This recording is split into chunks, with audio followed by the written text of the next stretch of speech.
Welcome to Talking Halos. Derek Ciapala with my co-host, my partners in crime, or shall I say partner in crime, because, well, Jared was out this week. Let's just be honest. He's just, Yes, home, chilling like a villain, leaving the two more pessimists of the podcast.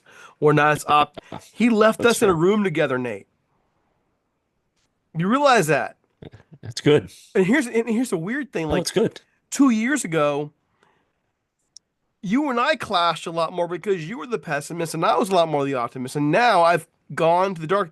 There's a random dude in your camera. Oh, there he is. Um, Now I've gone the path to dark side here, and I've gone more pessimist. And Jared's alone, and he still left us Yes. alone. All right, I don't know how to deal with that. Okay, but anyways, rough week last week. Rough. Well, I mean, is it a rough week? They It's a good week for they the split a Angels. home set It's a good week for overall. the Angels. So Toronto series, Angels take 2 out of 3. Uh, Jared called that one on a Blue Jays. You called it Angels. I called it Angels. You got it exactly correct. So you get the extra point. So standings right now, Jared at 3-4. You're at 3.5-3. It's a weird kind of Yeah. record. At Yeah. 2-3.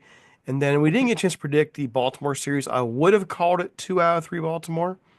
Yep. Same. And they took two I out think of we all three. would have. Yeah, yeah. Baltimore's going to figure it out eventually. There's too much talent there to not figure it out. Pitching wise, they might have some problems, but there's too much hitting there. So here we are, homestand over. Angels are going to hit the road to San Diego to start for the Dodgers, and they play the A's, wherever the A's are called, Sacramento, Oakland, Azerbaijan, wherever. So that's the status right now where we're at. What are your thoughts on Angels baseball this past week? 6 days ago was quite pessimistic. We were feeling kind of rough selling in. Yeah. I mean, honestly, like it kind of went exactly how I thought it would. The Angels hit a bunch of home runs. People got really excited. Moncada hit a couple homers. Soler hit a homer. Like they hit a bunch of homers, which is what Toronto does. Toronto gives up a lot of homers, and they don't hit a lot of homers. So it was like the perfect team for the Angels to kind of get back um, on the winning side of things because they give up a lot of homers and they hit a lot of homers. That's kind of what they do. And when you play a team that doesn't hit a lot of homers and gives up a lot of homers, you're probably going to win. So I think that was huge. And then Baltimore's a very, very good team. They don't pitch that well, but that's not really an issue when you're playing a team, the Angels, that doesn't really walk and they strike out a lot. Like you don't have to be that good on the mound to beat the Angels. You really just have to be offensive enough to win games. And Baltimore is. Baltimore's got a very good offense, and they kind of hit enough to win games. Not really too shocked with how things went this last week. I think that this was a good sign for the Angels. They beat a team that they were supposed to beat, and they lost to a team that I think many of us thought they would lose to, which is kind of a step in the right direction. Earlier on, maybe a couple of weeks ago, they weren't even beating teams they were supposed to. They weren't Yeah. competing with teams they were supposed to. So, um, I know I'm very, very pessimistic typically, but like, I mean, this is good for them. Like, wins win. Like, win baseball games. That's huge. And they got a tough stretch coming up with the Padres, Dodgers. Yes. A's Oh, are a lot yes. better. Oh, yes. Here's the thing. When we talked about what our expectations were, we want guys growing. I do hang my hat a little bit as an Angels fan that they've never lost 100 games. Mhm. And that would actually mean a lot to me. If there's anything to salvage from this season besides player development, don't lose 100 games. At least keep that record intact. And at 16 and 23 right now, heading towards a stretch, we're going to find out a lot. Can they at least stay competitive enough to where they might be able to avoid the 100 game stretch? And they're going to do it without Mike Trout. I don't think Mike Trout's going to be back. The initial thought was what, 10 days? Well, he swing the bat. 15 days. He's supposed to run this week. He should be, according to the numbers, he should be able to come back now. He's not ready. We've done this before. The hamate injury, pussy back, came back for a game, gone, wasn't ready, shut him down. I don't think they're shutting him down, but he's never seemingly ready when the time comes. How are you feeling on Mike Trout right now? I think my opinion on him still hasn't changed either. It's like I'll believe it when I see it. Because we continue to play this game with the Angels front office and the Angels personnel where it's like, oh hey, the injury's not too bad. It'll only be, 10, 15 days. And then 10, 15 days comes and he's still on the injury report, and then all of a sudden we get something that goes, ooh, it's actually worse than we thought. It's gonna be 30 days. And we just play that game. So I mean, it's good news that Trout's been swinging a bat. We'll see how it goes with him running the bases this week. Um, he said the knee's feeling good and he's just ready to test it. My big question is, will he take a rehab assignment? He traditionally does not take rehab assignments. Over the last couple of years, he has not really taken a rehab assignment. I think it would be good for him, especially knowing he's been struggling with being on time to the fastball and just he's just a little off. He's not washed. I'm not ready to use that word yet. But I think that maybe a little bit extra time in the minor leagues, like, yeah, he probably could be ready Friday for the Dodgers. Is that the best is that best for him to rush back to be ready for the Dodgers and potentially go, one for 15 and not really help the Angels out, or be ready for the Athletics and he got an extra couple ABs and he's ready to go for the Athletics and he's like actually like not having to play catch up in the middle of his first game. So that's one thing that I'm going to be interested to see, but Mike Trout at least doing stuff is good to see. Now, just want to note here too is here's my concern with Trout. The time it's his knee. You're 33 years old. You had torn meniscus. I'm wondering.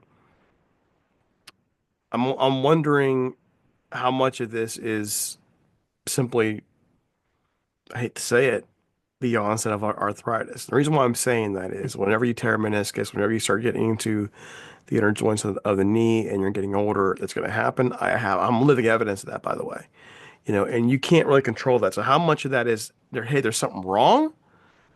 Or it's just something you're going to have to manage from this point forward. Because if it's something you have to manage from this point forward, he's going to have to buck up and just do it.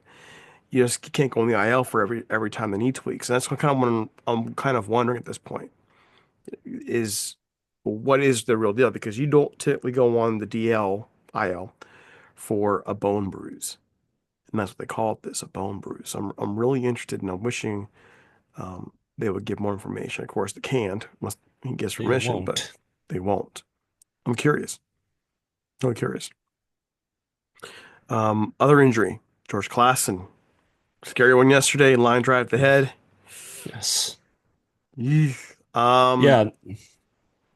Was just reading reports are he's alert, Yep. awake, good sign. That's per Sam Blum. Still in the He was hospital. able to walk off the field too, which was huge too. I think like when you have some of those injuries and they did help him off the field, but like it was one guy, he was basically able to do most of the walking on his own. So like those are some good signs. Um it it just means that him getting called up to the majors is delayed probably by another couple of weeks to a month. Um it'll be interesting to see if he gets to make his next start this week, or if they put him on the concussion IL. There's no minor league games on Monday, so there's really no reason to do that until Tuesday. So we'll find out more information as we go along, but it looked like it was not as bad as it could have been. Obviously, anytime Yeah. a ball gets hit back at a pitcher decently hard, it could be way worse. And for him to be able to walk off the field, to be alert and to kind of know what's going on, I think that's really, really big for him. And, now we just kind of wait and see, is it 7 days? Is it, hey, he's going to be able to go again on Friday or Saturday? And, we'll just go from there. So, but You, yeah, you good never news that the know. Angels were able to get, it wasn't as bad as it could have been. I mean, and you never know when it comes to concussion. How he might be cleared tomorrow. Exactly. Yeah. So we'll see. Here's hoping he clears quickly. Here's hoping. Glad he didn't break a jaw. Nothing like that happened. So there we go. All right, moving on. Here's a word from our sponsors. All right, so before we get to the Padres series, which I have suspicions on how this one's going to go prediction wise, The big news is Bud Black let go after 9 seasons with Colorado. The Rockies were absolutely dreadful this year. From my view, players there had checked out. Lots of reasons why you can check out, though. It might not be his fault. But he's on the market now. Bud Black's available. Long history with the Angels. Well, what do you think, Nate?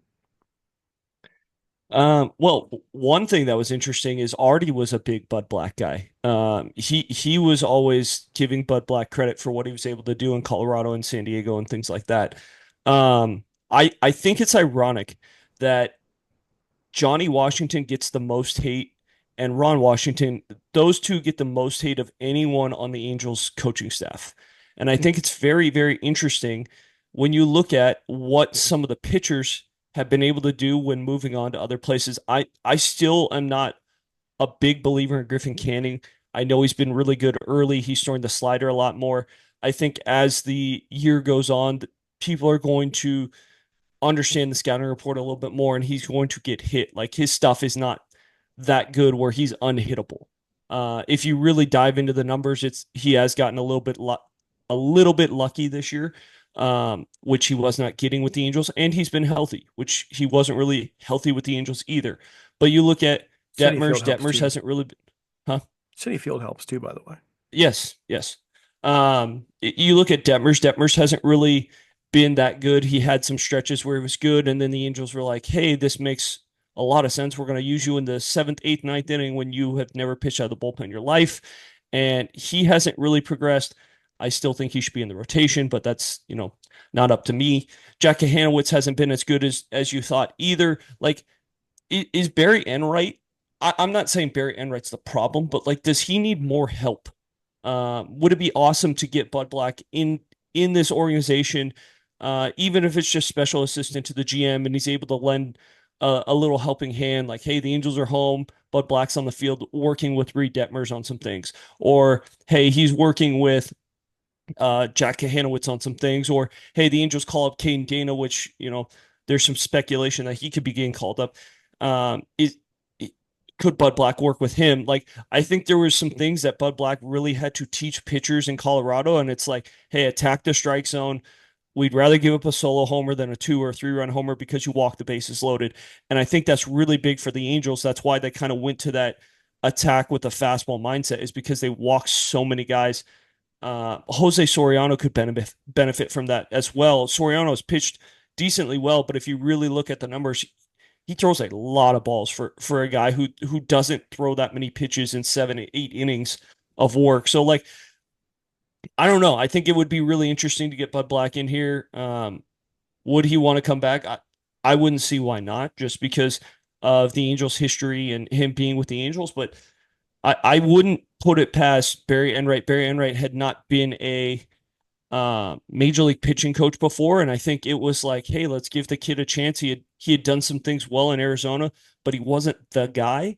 And sometimes when this in football, some guys are really good offensive coordinators, and you put them in and you make them head coaches, and it's like he's not that guy. He can't do everything.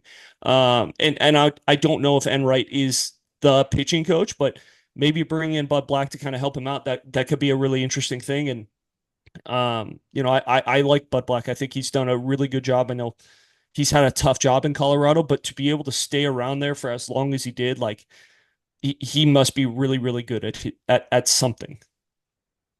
You, I mean, you're right now. You're one of the worst organizations in baseball. Yeah. What have you got to lose? Go get a guy who knows the game and who knows pitchers and has a chance to help make them better. If anything, for your future. I mean, you're not going to fix now, man. You might wring a few more wins out of your team now, but you're not thinking about now. You're thinking about your future, and I think it's why we've seen so much talk about Bud Black being brought in by the Angels since this firing happened, because he makes too much sense otherwise. He's got the connections there. He knows the game. Outside of Colorado, he's been successful everywhere he's been, and not many people are successful long term in Colorado. You might bring a couple good seasons out here and there, but until the league figures out what to do about the baseball problem out there, you're never going to field a consistently winning team there. You can't. No pitcher is going to sign there. So I don't think that no good pitcher is going to sign there. Yeah, I don't think that's really his fault. I mean, what are they supposed to do? There's a whole lot you can do. So go get him. Why not? You've got nothing to lose. Go get him. And he'll it's be, fair. but in fairness, the Angels wouldn't be the only organization going after him. Others will do the same. Go get him. So, series, San Diego. Here we go. Game one, Yusei Kikuchi versus Michael King. King gets lots of King, strikeouts. yeah, yeah. King's legit. I don't see how the Angels win this one against Michael King. I I don't know how they're gonna get hits against him. It's gonna be a tough one. I think the Padres are gonna win this one. Uh, it's not gonna be a blowout, but they'll win it convincingly. It'll be closer than the score. Like the score will be like 5-0. People will be like, it's not that bad, but they'll get like 2 hits and the Padres will, you know, win pretty easily. I'm in agreement. I'm in agreement with you. Game two, Soriano versus Dylan Cease. Dylan Cease was having a phenomenal start last week until he got pulled. He's making a start tomorrow. I'll take this one. I'm taking the Go Padres ahead. here. Dylan Cease again, strikeout pitcher on his homebound. That I got. I yeah, I have Padres. Cease here as well. The Yeah, other crazy thing is he walks a lot of guys, and the Angels don't take walks. So it's going to be interesting to see who wins that battle. Do the Angels actually take walks against him and put pressure on him, or do they chase out of the zone like they've been doing all year long and make it really easy? And Cease could have this could be a real bounce back game for Cease where he pitches really well, or this could be a disastrous start for him because he walks two or three guys, gives up a homer or two, and but I think Cease wins this game. I think the Padres win as well. All right, Hendricks versus Vasquez in game three. I have no faith in Hendricks at all. I'm going Padres sweep. I agree. Padres sweep. Two crazy things.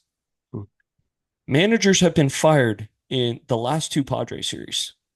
Pirates manager and the Rockies manager, Could and it be that's the three? last two Padres, and that's the last two Padres opponents. So, can the Angels break that streak of not getting their manager fired this week? That's the first question I have because I do have them getting swept, and I think that's kind of interesting. Of can they avoid getting their manager Wouldn't it be fired? phenomenal? Wouldn't it be crazy if they fire Ron Washington and bring in Bud Black? That would be crazy.